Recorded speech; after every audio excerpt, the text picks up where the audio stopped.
Good afternoon, ladies and gentlemen. This is Jerry Cremin here with One for the Road. Today's episode, I am called it Similar Circumstances. I went through a lot of different iterations of the title, had some fun with it, tried to call it The English Patient, tried to call it Troubles Aside, but it just didn't seem to have the correct effect, or I couldn't expect anybody to understand my sense of humor. So I decided to call it Similar Circumstances because my parents immigrated to New York in 1972. Had 4 children here and went back to Ireland in 1990. So the gentleman I will be hearing from today is Mark Oxlade. I couldn't have picked a better person to interview for the pilot episode. He makes me feel comfortable. He's from across the pond like I am, and overall just a bang-up guy, just very interesting, has a beautiful family. What he does for a living is super intriguing. So we hope that you will enjoy this episode and learn from him like I do. And I hope if you don't understand my accent or Mark's accent, I believe we're doing closed captioning. I'll leave that up to OCTV. So this podcast is brought to you by myself, Jerry Cremin, owner of Sullivan's Public House, and OCTV, Oxford Community Television. So today, how are we doing? We have Mark Oxlade.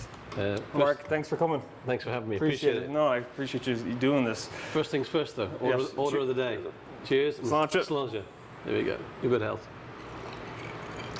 So I'm not going to tell anyone what's in this glass. We got to leave it a secret. You know, this is obvious. That's just dark milk. Yeah. And there are no paid endorsements here, even though I do expect when Guinness sees this, they reach out to me. Anywho, so Mark, appreciate it. Thanks for having me. Appreciate it. We got to know each other 5 years ago, was it? When you first opened, didn't you? Shortly after. 5 years. Yeah. July 26th. Came through your doors. Seeing posters up now. Yeah. Met your family. It's crazy. Yeah. It's 5 years. Time flies when you're having fun. Oh gosh, yes. You know, some days it feels like 5, some days it feels like dog years, 35 years. But so I was honored when you said you do this with me. I thought it was I couldn't pick this as a better person. You know. So what did you think when I first asked you? Said, Mark, hey, would you want to come on a podcast? Were you like, this guy's bonkers, or kind of slightly shocked first, slightly honored, to be honest with you. My first podcast, of course, so I kind of talk to people for a living, so it's not too bad from that point of view, but I wasn't expecting it. No, but really pleased to be here. Awesome. And so for me, it's kind of just a chat with you and me again, and that's not really there. Yeah, exactly. That's the thing. You just got to pretend like nothing's there. So, I mean, I know people they have their minds when they're going to watch this episode. They're going to be, first of all, 2 things that are going to go through their heads. Oh my God, this is super professional. How did they pull this off? Possibly not. We'll see. And 2, who gave that gobshite his own show? Yeah. You know, I really think that's where they're going to go with it. Anyway, so you said that you've done public speaking before.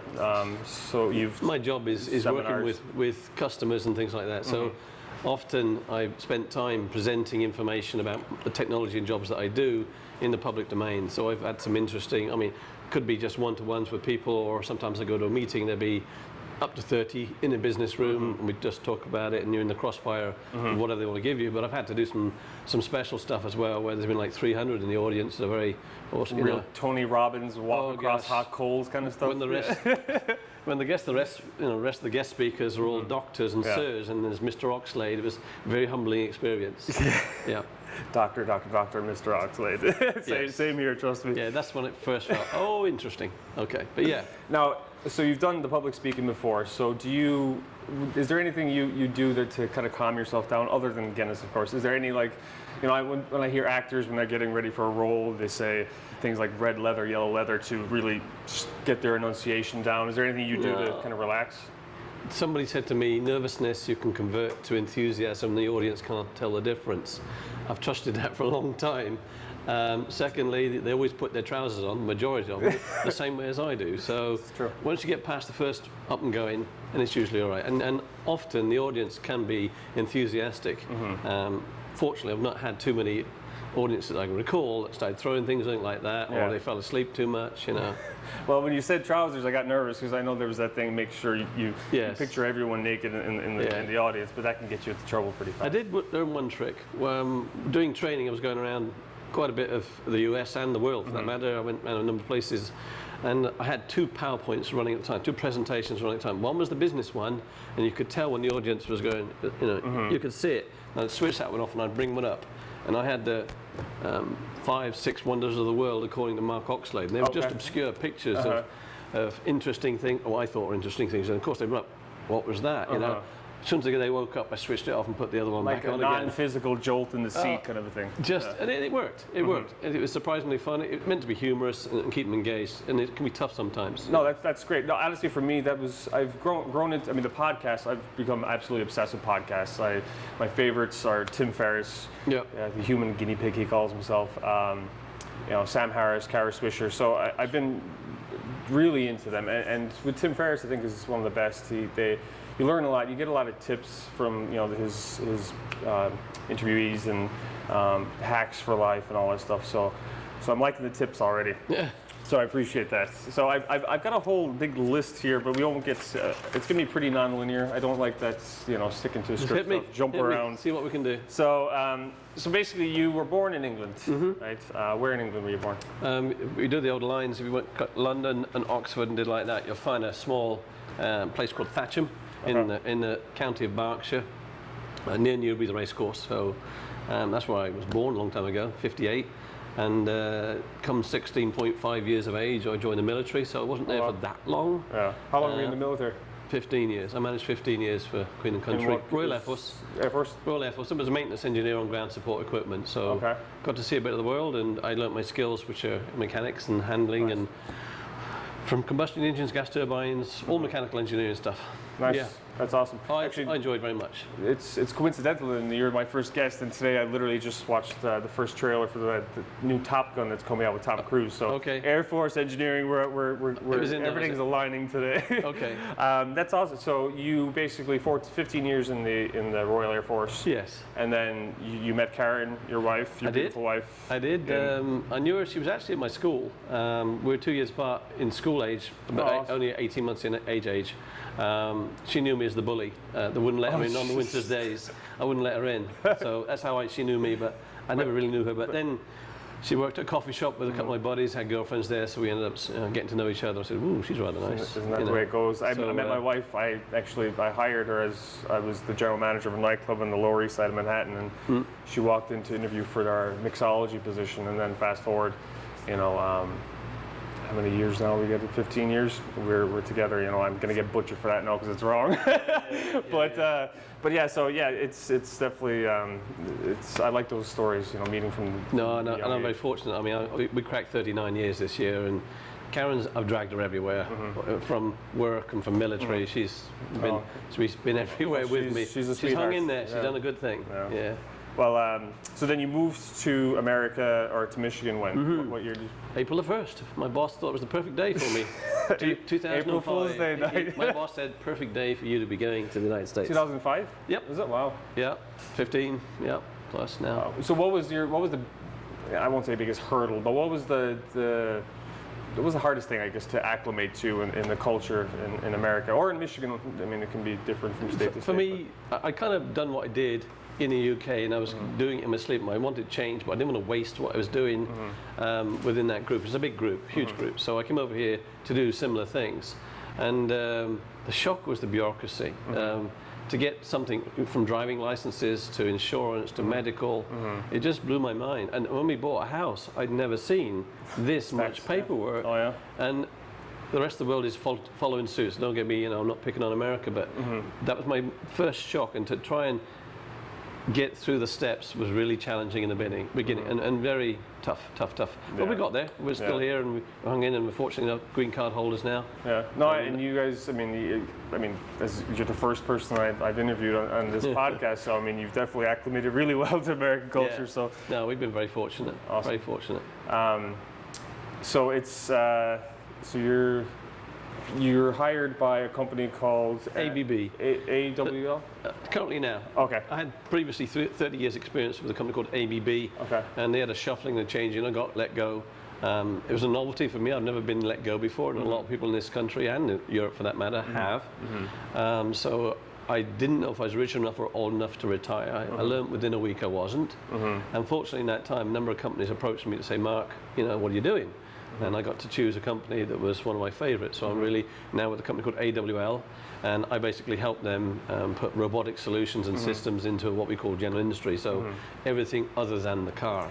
Well, and you actually, I mean, I'm kind of a self-proclaimed tech nerd myself, so I think that's one of the reasons we hit it off is because of what you do for a living. It really interests me. So I think I saw a video you posted on your social media of 2 robots, samurai sword fighting. Was that you that posted? Yeah. So it always intrigued me what you do for a living. So robotics engineering, the marketing, what's a standard project you're currently working on? Typically, right now I'm working with a bicycle company. I've done a lot of work in the UK, Raleigh bicycles. We put lots of system solutions, robotics to weld the frames together. I'm currently working on a project like that right now in the Carolinas.